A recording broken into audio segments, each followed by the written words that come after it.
sasabihin mo sa kanya, it's nice to see you here in Wild Suns.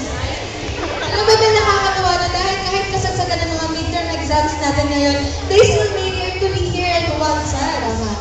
At syempre, meron tayong mga bagong kasama dito ngayon. Fresh na fresh ang mga faces nila. At sila ang tinatawag nating mga first-timers or VIPs. Kaya ba kung ikaw ay first-timer, why don't you stand for you to be recognized? And para naman sa mga regulars, why don't we give our warmest welcome to our first-timers? Yes, natin yung mga first-timers natin. Alam ba ba nakakatawa? Dahil itong mga first-timers na to, hindi na talaga sila mag-i-stay as first-timers. But of course, hanggang sa maging regular na rin sila sa Walter. Yes. So ngayon, pinag-uusapan natin yung Venus is about Philippine history. So meron ng baong trivia, di ba Venus? Yes. And alam niyo ba na dahil na rin sa mga, dito sa Walter, hindi tayo nauubusan ng mga learnings. Ayan, meron kami ibibigay sa inyo about PGMA. Arroyo is also the first duly elected female Vice President of the Philippines. Wow, yun nga talaga yun. So mga ka-Waltons, bakit hindi tayo magsitayo? Ituloy-tuloy na natin ang saya dito sa maglalaro ng ating game. Because we love challenge here in Waltons. Kaya naman, let's all stand up mga ka-Waltons! Ano ba ang gagawin natin ngayon this class? Ang kailangan, dahil nga nabanggit po kanina yung PGMA.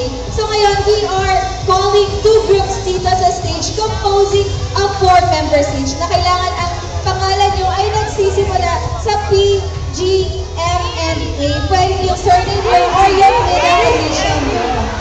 So, two groups ang kailangan natin bilis dito ngayon. Kaya naman po ako sa inyo, talaga magpipot-pipot na kayo ng sinagaling pangalan ng mga pangalan natin because we only need first two groups to be here in the stage. Kailangan nila magpauna natin dito. Merong picture na lang. Hindi nila alam kung sino ba ilalagay kanila. Dahil may pumunta sa kapalang po. G.A. Yes, two groups. At kayo ang magpapalita sa amin.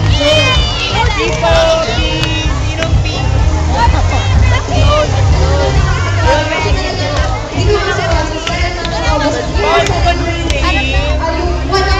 kaya naman people who talking about the Philippines history. Meron na yung challenge na mga awareness na kaya yung alam mo din ito. Kung meron pa talaga tayo sa top subject na natin.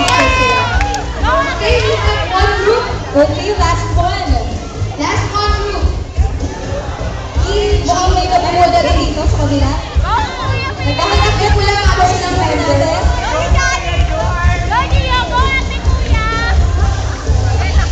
Kaya habang nag-aantay ka sa kabila, dahil natin tayo, meron sa tayo dito sa kabila. So, bakit na kayo dito sa stage? Since we already have two groups, mga kawakas, maaari na kayo magsiupo. Okay, Venus, ang game natin ngayon ay tinatawag na Finders Seekers. Pero bago lahat ng Mel, kailangan tanongin mo lang kung ano yung name nila and from what campus. Pao from PUP. Maylene from PUP. Maylene from PUP. Go Rich from Batin. Ingrid from PUP. So, Mel, karamihan ay taga-PUP yan nasa side ko. How about yours? Okay, so what is your name and from what campus? Go from PUP. Gia from PUP. Arvin po from PUP.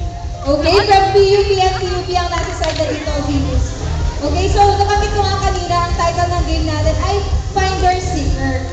So, ang kailangan nyo lang gawin ay sagutin yung mga questions na ipa-flash namin sa screen. At kapag alam nyo na yung tamang sagot, ang kailangan nyo gawin ay hanapin ang tamang sagot, ang picture ng tamang sagot dito sa table. At kailangan nyo ng representative para itaas yung picture na. Picture Yes, each na yun. question. And habang pinabasa natin yung question sa kanila, yung tatlong members, pwede na silang tumulong dun sa representative para sagutin or alamin kung ano yung tamang sagot. Okay? At bibigyan na natin sila ng 10 seconds para hanapin yung pictures na yun and then itataas sila para ipakita sa mga kawansons natin. Okay. So, are you ready? Okay na? Are you ready mga kawansons? Okay, and cheer from our players! So, question number 1. Viand with vinegar and soy sauce. It is also the Spanish word for seasoning or marinade. 10 seconds. 10, 9, 8, 7, 6, 5,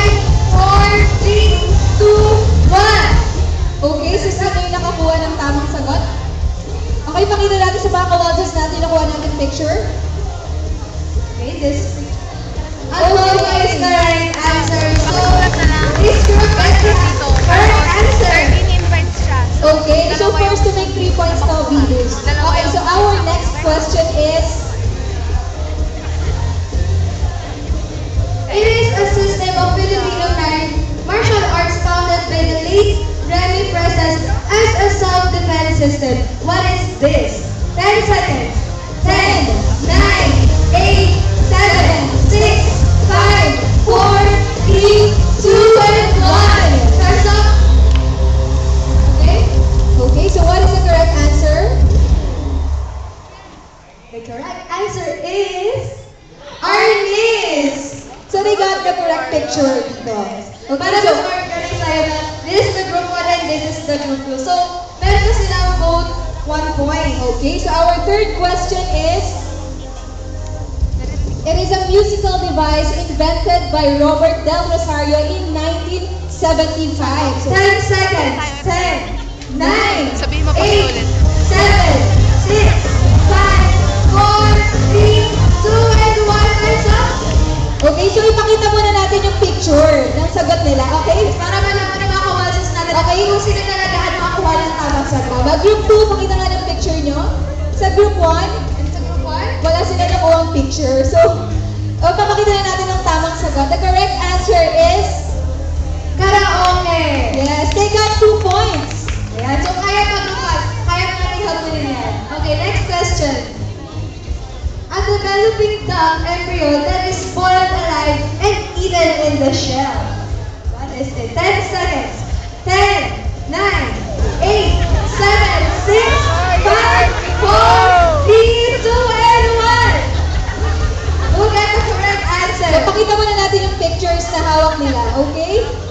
Na-pressure sila na sa paghahanap ng picture. Okay, so yung hawak nyo ngayon, patingin nga. Okay, pakita natin sa kawalsers natin yung hawak natin pictures ngayon. Okay, hindi na pilit yung picture. What is your answer?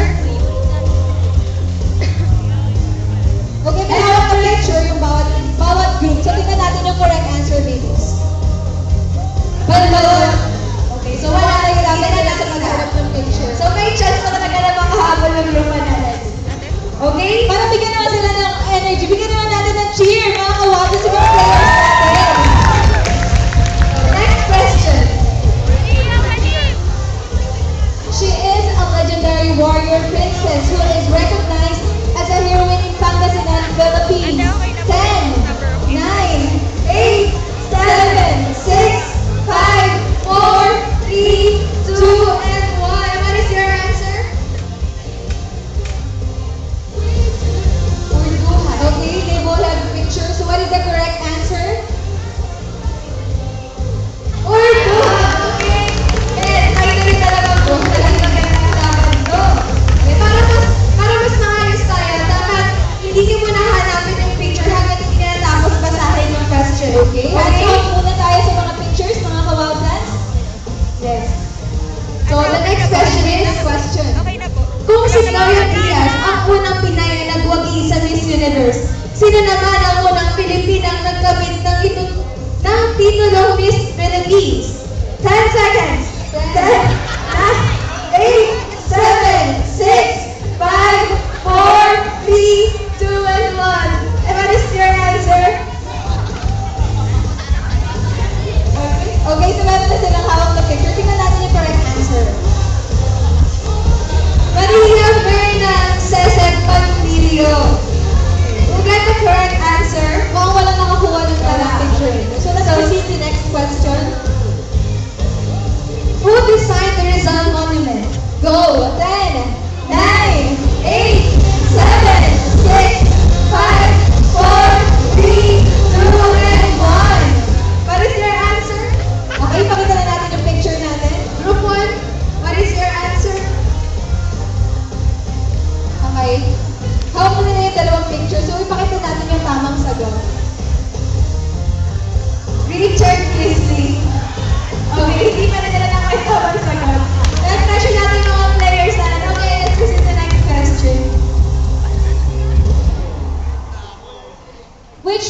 province was in the earlier times became known far and wide as the Provincia de Comintang.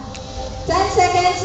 10, 9, 8, 7, 6, 5, 4, 3, 2, and 1. Okay? Pakita natin yung picture natin. So dito, Batangas. Dito naman sa group 1. Okay, so let's see the correct answer. Batangas! Okay, we have our winner. Congratulations mga kawasis. Pero siya dahil hindi naman kayo umuwi na wala kayong prize. So you will also receive a special prize from Waltons. Pero syempre, hindi mo wala ng prize yung another group natin. So, congratulations everyone. Hindi na natin receive.